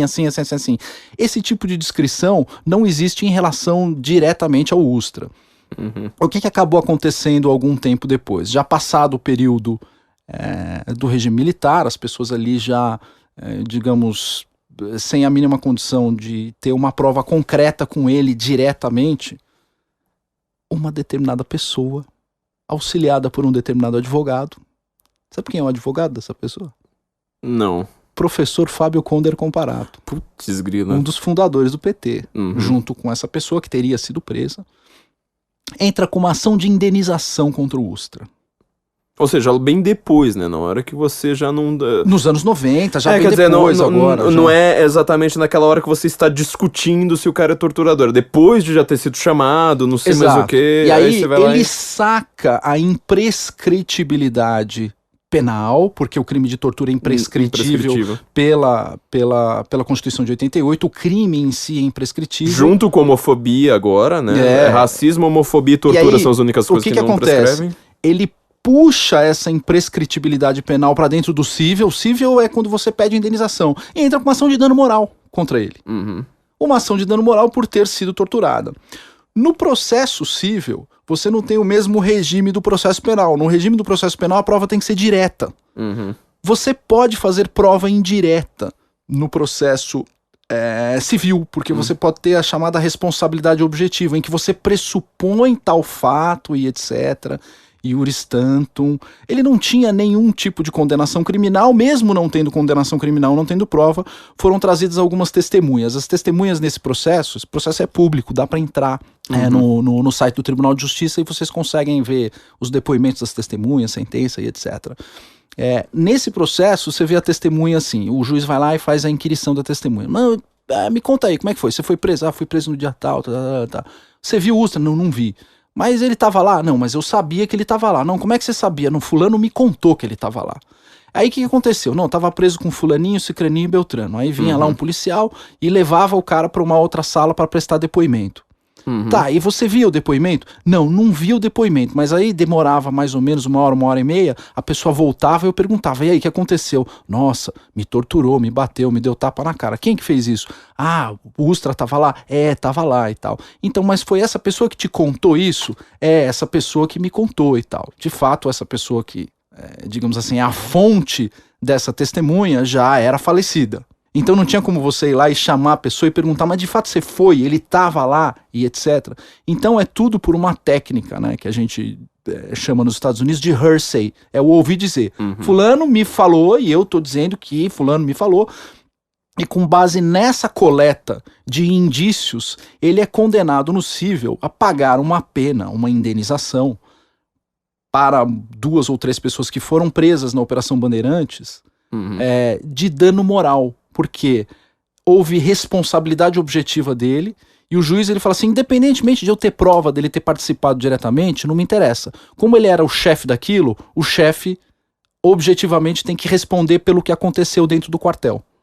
Então ele paga a pena por responsabilidade objetiva sem ter qualquer prova do envolvimento direto dele nos atos de tortura. E a partir disso, pelo fato de ele ter sido condenado por dano moral, ele passa a ser um torturador sem nunca ter sido condenado por crime de tortura. É genial. Sob o ponto de vista da narrativa, Flávio, é genial. Você consegue extrair uma condenação cível por responsabilidade objetiva e a partir disso você vai lá e fala torturador. Torturador o tempo todo. Está aprovado torturador, olha lá, torturador. Você falou do ponto de vista da narrativa. De novo, meu humilde site sensoincomum.org, parece que ele é o único site, eu posso estar cometendo uma injustiça de novo, mas assim, que eu saiba, é o único site que ele analisa esse processo do Ustra.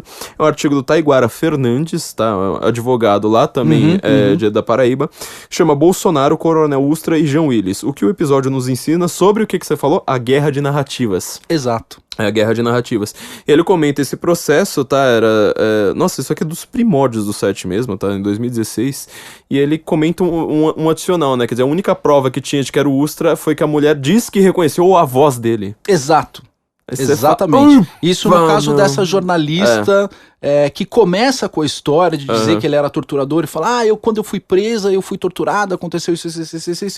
E a voz dele era esse, assim. Mas isso foi, sei lá, 15 ou 20 anos depois, né?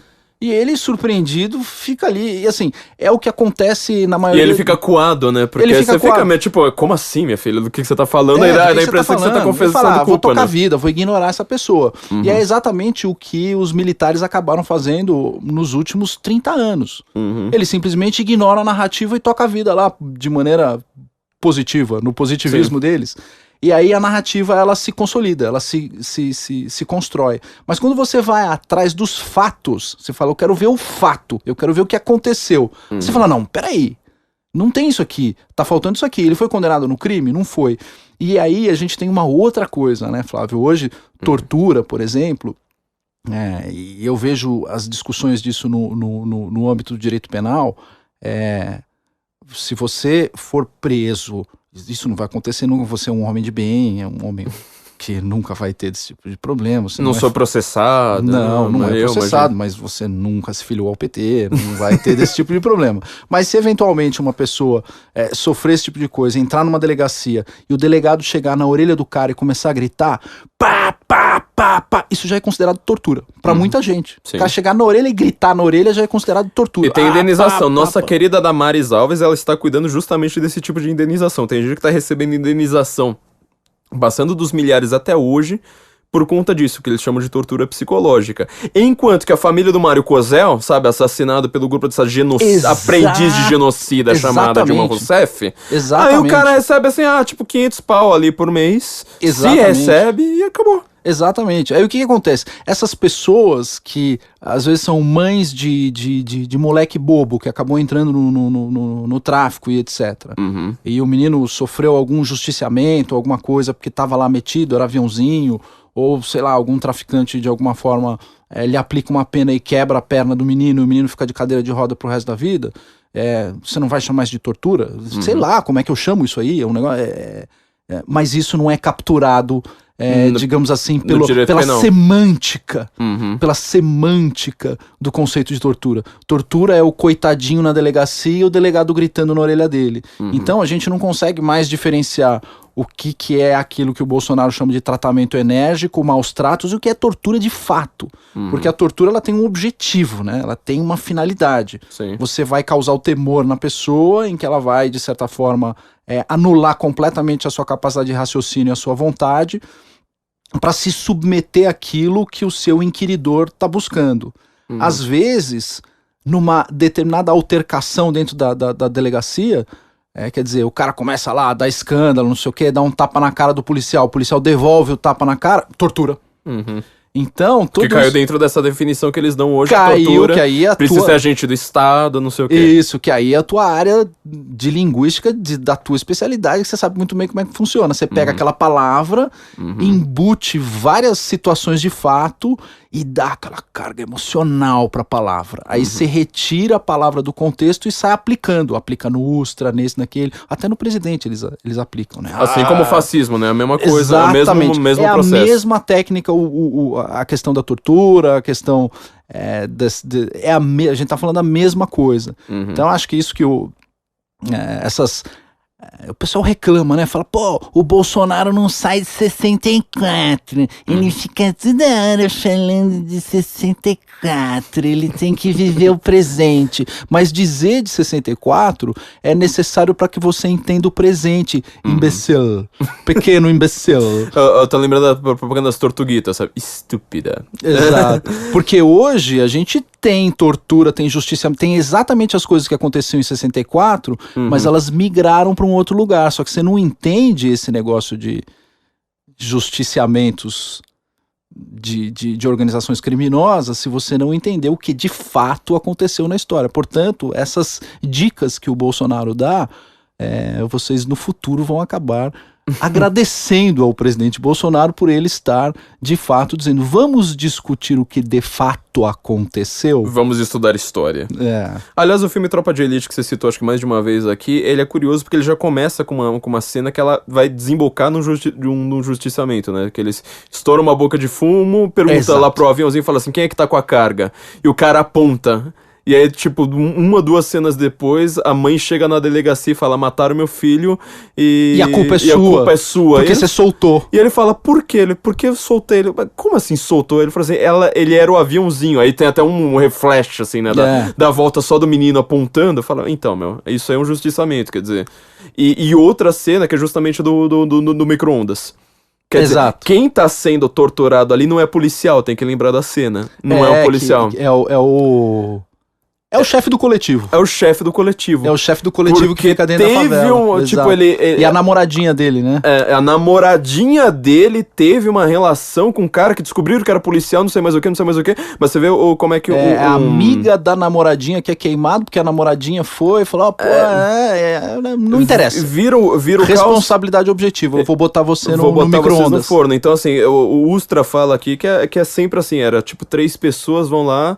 Uma organização, sobretudo quando ela é clandestina, ela ainda tem mais força nessa questão de, tipo, você cresce justamente punindo quem é que foge. Então, essa questão é muito forte, né, pro tráfico. Foi isso que não entenderam, né, estavam achando que eu tava falando: não, a gente precisa virar clandestino e sair matando todo mundo. Mas enfim, o filme Tropa de Elite é muito bom nisso. Evan, temos mais alguma coisa pra falar? Eu acho que a gente esgotou o tema de uma maneira brutal, né?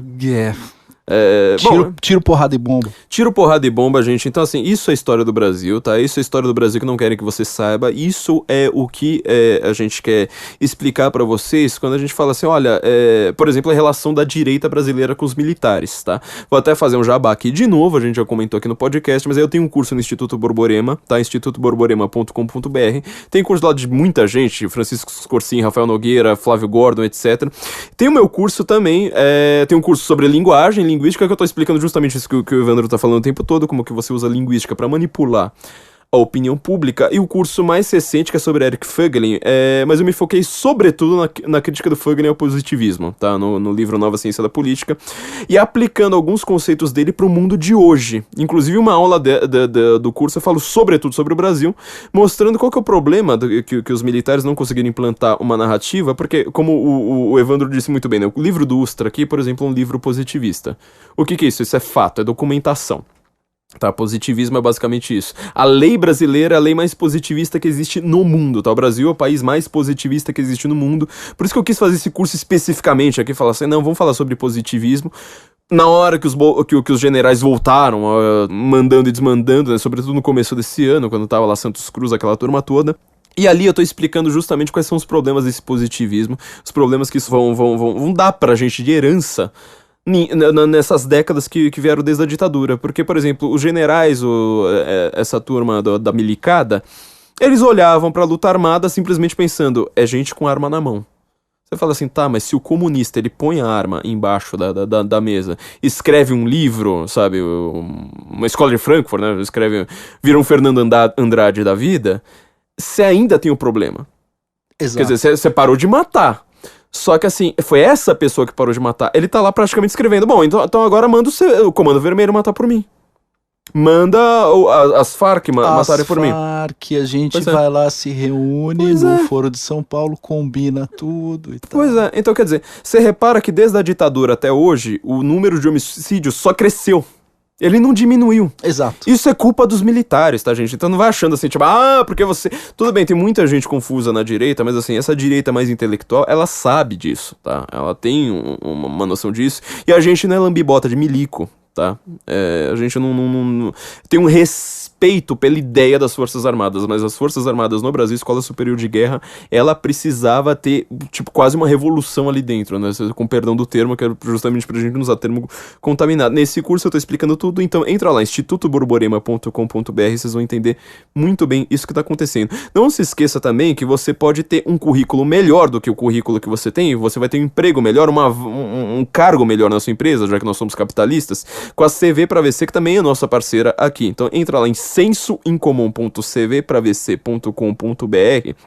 Você vai ter, eles vão fazer um currículo pra você, literalmente, né, um CV pra VC, e nesse link exclusivo aqui pros nossos ouvintes, sensoincomum.cvpravc.com.br, vocês também têm acesso ao guia de vagas e ao guia do que responder numa entrevista. E não se esqueça da Trashin, né, gente? Eu tô aqui falando aqui do nosso amigo, o nosso designer, aliás, né, amigo e designer, que ele tá com essa startup lá, gaúcha, e eles vão substituindo o Estado na coleta de resíduos, fazendo... Você não faz ideia de quanta riqueza a gente joga no lixo. É impressionante quanta coisa valiosa que a gente joga no lixo, e eles vão fazer um trabalho justamente muito adequado para isso. Ele tá abrindo agora a startup dele na CVM, são cotas a partir de R$1.000, só que, lembrando, essas cotas são temporárias, então corram com isso, tá, gente? É trashim.com.br/senso incomum. Bom, gente, é isso. De novo, Evandro, uma honra enorme, cara, uma super aula. Obrigado, eu acho que, assim, se eu tivesse ouvido isso quando eu era um adolescente, portanto, mongoloide, eu não teria pensado tanto mongoloidismo que eu pensei na minha vida, tá? Eu precisava ter ouvido um Guten Morgen com o Evandro Pontes naquela época. É uma honra enorme, uma felicidade enorme em poder estar falando aquelas coisas que eu queria ter falado pra mim mesmo quando eu tinha 15 anos e eu era mongoloide. Tô feliz de estar aqui, obrigado. Conta comigo, temos aí um plano de fazer muito tiro, porrada e bomba, uns podcasts pauleira aí, conte comigo. Se precisar, bota essa bibliografia no link ou não? Eu vou colocar. Bom, a gente já tem foto, vocês vão ver foto tanto no perfil do Evandro no Twitter, você já colocou no Twitter, né? Já. Como é que é? Como que você colocou? Eu esqueci. Previsões do tio Careca. Previsões do tio Careca. Evandro F. Pontes, né? Evandro F. Pontes. Evandro, muito obrigado. Tenho certeza que foi um prazer enorme para os nossos ouvintes também. Honrado. Eu queria lembrar que você comentou do Pancho Villa também, né? Pancho Villa lá do que o Hobsbawm citou. O Pancho Villa, ele, para quem não sabe, é um dos nomes, talvez o nome principal a colocar os Estados Unidos da América na Primeira Guerra Mundial. Graças a uma invasão que ele fez. Emiliano Zapata. Foram os dois, quer dizer, os Estados Unidos estavam ali em risco de guerra com o México, tinha acabado de sair de uma pseudo-guerra ali, uma pequena guerra com o México. Pancho Villa invade os Estados Unidos e, assim, abertamente falando, estou aqui, gente, vamos pra porrada. Então a gente vai precisar falar sobre a Primeira Guerra Mundial num dos próximos episódios. Então não continue ouvindo a gente Guten Morgen Brasília.